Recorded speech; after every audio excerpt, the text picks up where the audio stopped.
Donc, dans la présentation, un des objectifs de la présentation, qui est annoncé d'ailleurs dans toutes les règles de l'entretien oral, c'est d'exposer ses motivations, donc pour le poste, le concours, l'examen, pourquoi on est là en fait.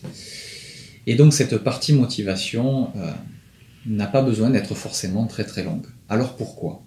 Eh bien en fait, vous pouvez vous amuser à faire un petit jeu à plusieurs. Vous prenez 5 minutes chacun dans un coin pour rédiger quelle est votre motivation pour votre concours par exemple. Et à l'issue, vous allez écrire sur un tableau, chacun votre tour, quelles sont vos motivations. Et vous allez rapidement découvrir qu'en fait, nous avons tous les mêmes motivations pour passer un concours, un examen ou acquérir une compétence supplémentaire. En fait, nous voulons tous avoir plus de responsabilités, plus d'autonomie, être un exemple pour ses enfants, gagner plus d'argent, c'est aussi une motivation. Mais rapidement, on s'aperçoit que globalement, il y a une dizaine de motivations différentes et qu'on a rapidement fait le tour.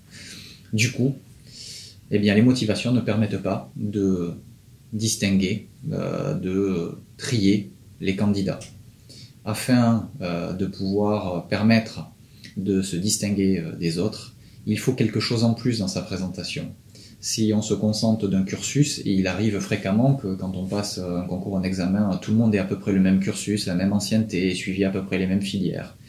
On ne puisse pas se distinguer des autres candidats par le cursus, et encore moins par les motivations, comme je vous l'ai dit, qui sont relativement restrictives.